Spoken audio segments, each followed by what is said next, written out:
Have you ever tried talking to someone who just won't listen? Like there's an invisible fortress around them, and every word you say just bounces off. You're reasonable, you're calm, and you're making perfect sense. But they're defensive, they're dismissive, or so stuck in just being right that nothing gets through. Here's the thing. It's not about you. It's about the fortress that they've built. And today, I'm going to show you the secret door to get inside. Stay with me until the end because I'm sharing a free worksheet that will change how you communicate with the most difficult people in your life. Let's dive in.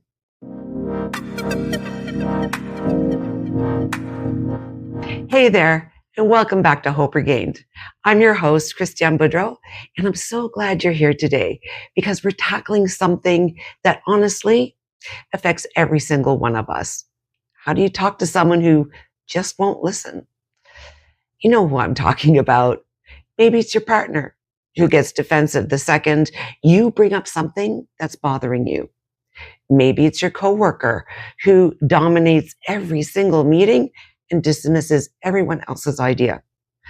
Maybe it's a family member who's so arrogant they can't even consider they might be wrong. Or maybe, and this one's tough, maybe it's your teenager who rolls their eyes before you even finish your sentence. We've all been there, and it's exhausting.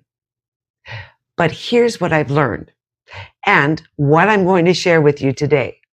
It's not about getting through their walls. It's about finding the door they didn't know they left open. So let's start by understanding what we're actually dealing with. I call it the fortress of ego. And it has 4 main towers. Think of it like a medieval castle. We think we're fighting a stubborn opinion, but we're not. We're actually up against one of the most powerful forces in the human mind, the ego's need to protect itself. When you're talking to someone who's been dismissive, you're not really in a rational debate. From their point of view, you are laying siege to the fortress of their identity. The first thing to understand is that deep-seated arrogance is very often a sign of the exact opposite of strength. It's usually a mask. It's a strategy for a fragile sense of self. Deep down, that person is often really insecure and terrified as being seen as incompetent or wrong. Their whole sense of self-worth is balanced on being right and being in control. Confident people can entertain other ideas. Being wrong doesn't shatter their world. But for someone with a fragile ego, being wrong feels like an existential threat. It's like a public announcement of their deepest fear, that they're not good enough. This is why their ego builds that fortress, or the moment it senses a threat, like a different opinion, or even sometimes constructive feedback, the drawbridge just goes up. This triggers a primal fight or flight response. The rationale on that is thinking part of the brain, the prefrontal cortex, kind of takes a backseat. The amygdala, that's the emotional part of the brain or the brain's alarm system, it takes over. And at that point, logic and reason are pretty much useless. You could have a mountain of evidence and it just really wouldn't matter. It's like trying to reason with a cornered animal. Its only goal is to neutralize that threat. So, how does this show up in a conversation? Well, I want you to mentally keep score here and see if any of these sound familiar to you. So the first tower we're going to talk about is defensiveness. This is the person who hears every comment as criticism. You say, hey, I noticed the dishes are piling up. And they hear, you're a lazy slob who never helps. Their shields go up immediately. Why? Because underneath that defensiveness is usually shame or fear of not being good enough. This is the most common one that you'll see. Tower number 2, that's the dominance one.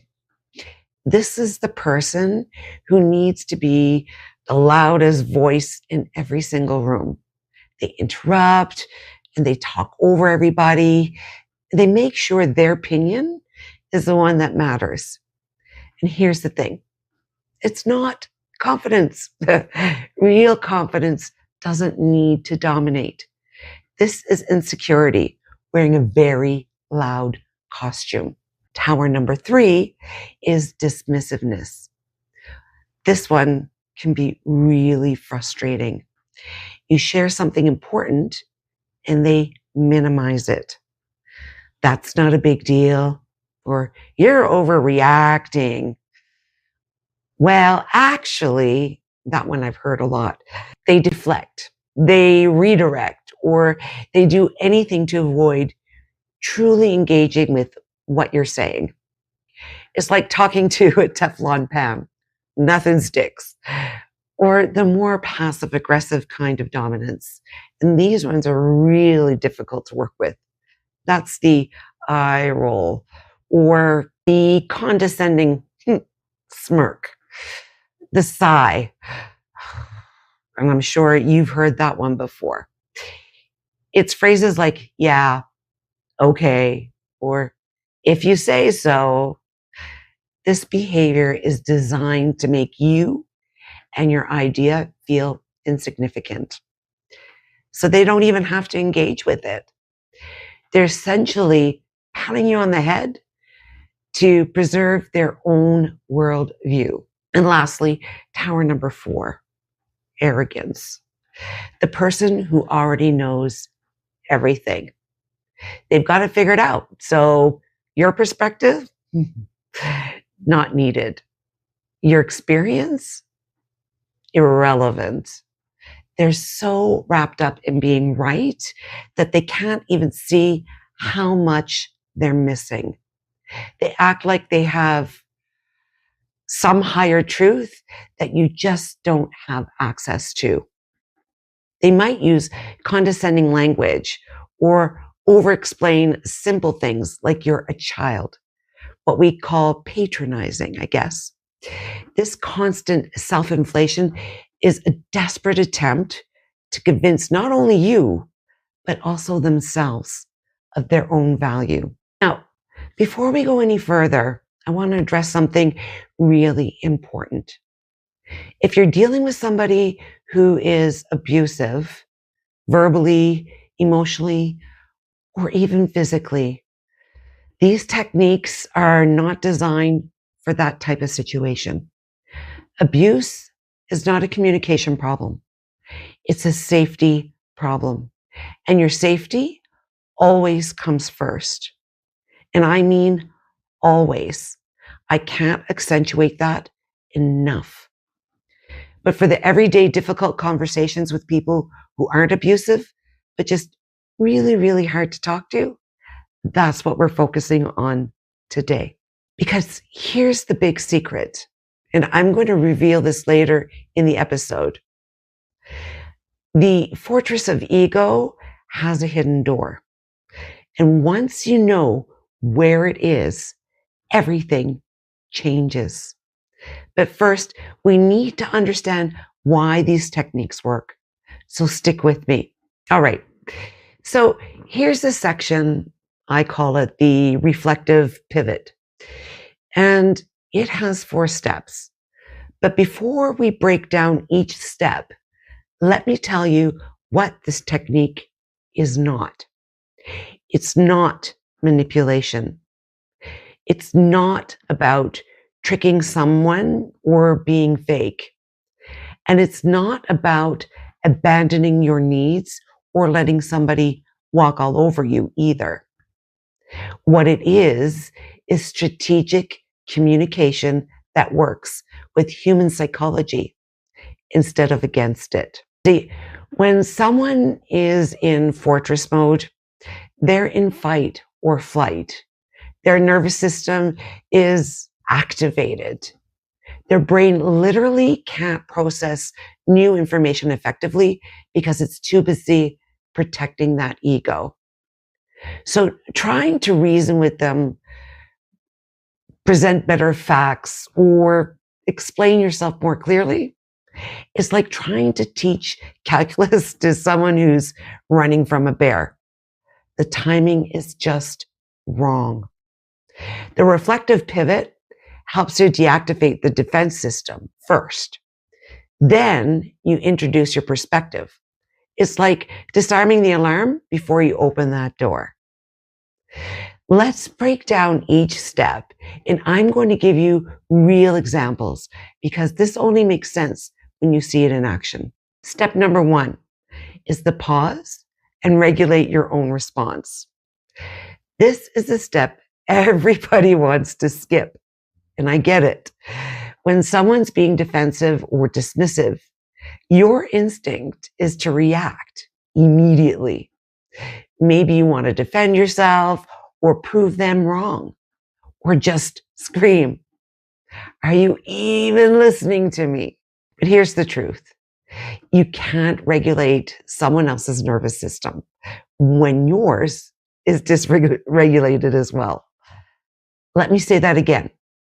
You can't help someone calm down when you're not calm yourself. So step number 1 is the pause. And I'm not talking about the long, awkward silence.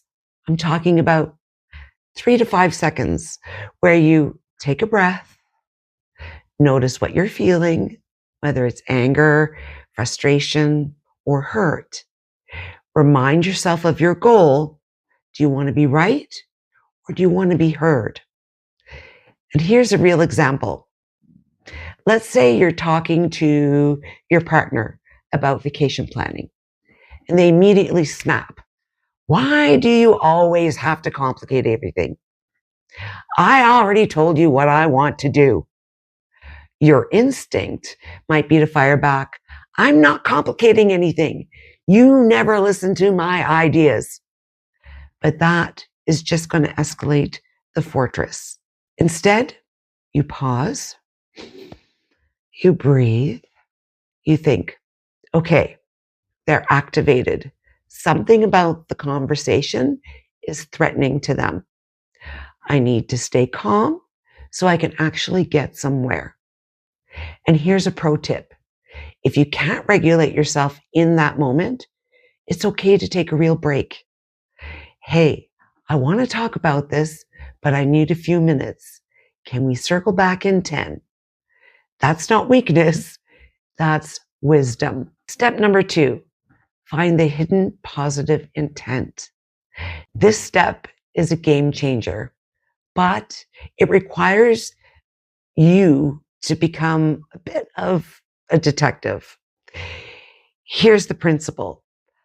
Underneath every defensive, dismissive, or dominant behavior, there's usually a positive intent. It's just buried under a lot of, garbage. The defensive person, they're trying to protect themselves from shame. The dominant person, they're trying to feel secure and in control. And the dismissive person, they're trying to avoid discomfort or conflict. The arrogant person, they're trying to maintain their sense of competence. None of these are healthy strategies, but the intent underneath isn't evil. It's just human. Your job in step 2 is to identify that hidden positive intent because you're about to name it. Let's go back to the vacation example. Your partner snapped at you. What's the hidden positive intent? Maybe they're stressed out about planning and they want things to feel simple and easy. Maybe they're worried about finances and trying to control the costs. Or maybe they just really, really want to go to the beach and they're afraid you're going to suggest a museum tour instead. You don't have to be 100% right about the intent. You just have to look for it with genuine curiosity. Let's try another one. Your teenager says, "You don't understand anything about my life. Just leave me alone." Hidden positive intent. They're trying to establish autonomy. They're trying to be seen as capable and independent. They're protecting their sense of identity. See how this works? You're not excusing the behavior. You're understanding the human need underneath it. Step number 3. There's the validation phrase. This is going to be the disarming statement. This is where the magic really starts to happen and things can start to turn around. Basically, once you've identified the hidden positive intent, you're going to name it out loud with a validation phrase. And this is the key that unlocks the fortress door. Here's the formula. It sounds like positive intent is really important to you. Or I can see that you're feeling wanting something valid. So you're putting that statement in there. I'll give you an example in action. So we're sticking with the same theme. With the vacation example, instead of just defending yourself, you say, "It sounds like you really want this vacation to feel relaxed and simple. I get that." Or with the teenager example, you can say, instead of arguing, you can say, "I can see that feeling independent and making your own choices is really important to you right now." Now, here's what happens in the brain when you do this. Their defense system, which was geared up for that fight, suddenly doesn't have anything to fight against. You're not attacking. You're not arguing. You're seeing them. You're hearing them. And when people feel seen and heard, even difficult, defensive, arrogant people, they soften. Not always immediately and not always completely, but enough. And we're about to get into step 4, which is why you actually get your point across. If you skip step 3, step 4 won't work. So the validation phrase, it's not optional. It's the door. Stay with me here. Step number 4 is the pivot. This is where you bridge your idea. Okay, so you've paused. You found the positive intent. You validated their feelings or what they're saying. Now what? Now you build the bridge. And this is how you get across.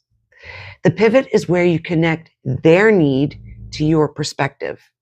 This is where you finally get to share what you wanted to say all along. But now they can actually hear it. The formula is simple. And here's what I'm thinking, your perspective. Or I'm on the same page about whatever their value was. Here's how we can make that happen. So let me complete the examples that we've already started on so you can see the full picture. With the vacation example, you could say, "It sounds like you really want this vacation to feel relaxed and simple. I get that. And here's what I'm thinking. What if we pick the destination together, but I handle the planning details? That way you can just show up and enjoy it." Or in the teenager example, I can see that feeling independent and making your own choice is really important to you right now. And here's what I'm thinking. I trust you to handle a lot. The reason I'm asking about your plans tonight It's just so I know you're safe and not because I don't think you can handle it. Can we find a middle ground that works for both of us? So see what happened there? We kind of shifted everything. You didn't abandon your perspective and you didn't let them steamroll you, but you also didn't fight the fortress. You found the door. You walked in calmly. You sat down at the table like you just belonged there. Because here's the truth. Most people aren't actually opposed to your idea. They're opposed to feeling threatened. Once the threat is gone, they can finally think clearly. Now, let's talk about how we adapt this for different situations. Because a conversation with your boss is not the same as a conversation with your best friend. At work, you've got to keep your validation professional and focused on work values. So here's another example. I could see that efficiency is a priority for you on this project. I'm thinking about that too. Here's an approach that might save us both time in the long run. That's how it would look on a professional basis. Let's try something with partner or spouse now. You can be a little bit more emotionally explicit with your partner. For example, I hear that you're feeling overwhelmed. I don't want to add to that. I'm actually trying to help us both feel more connected. Can we talk about how to make that happen? How about an example with a difficult family member? This is where we keep it simple and non-threatening. Okay, it sounds like you have strong feelings about this. I respect that. Here's where I'm coming from. And again, let's have a look at a teenager. Validate their autonomy and speak to them like the emerging adult they want to be. So the example would be, you're right, that you're getting older and need more freedom. I'm adjusting to that too. Help me understand what you need so we can figure this out together. Match their energy level. If they're calm, stay calm. If they're more animated, you can bring a bit more energy without matching their defensiveness. Be genuine. If you don't mean the validation, they'll sense it. Find something you can honestly appreciate or understand about their perspective. Don't rush. Sometimes you need to validate twice before pivoting. And that's okay. You're building trust. Know when to walk away. If someone is escalating or becoming verbally aggressive, the reflective pivot isn't going to fix that in that moment. Protect yourself and come revisit it later. Here's what I want you to understand. This technique isn't just about getting difficult people to listen to you, though it absolutely does help with that. It's about breaking cycles. When you stop fighting the fortress and start finding the door, you change the entire dynamic of the relationship. You stop being adversaries and start being collaborators, even with people who've been really hard to connect with. And honestly, sometimes the person who changes the most is you.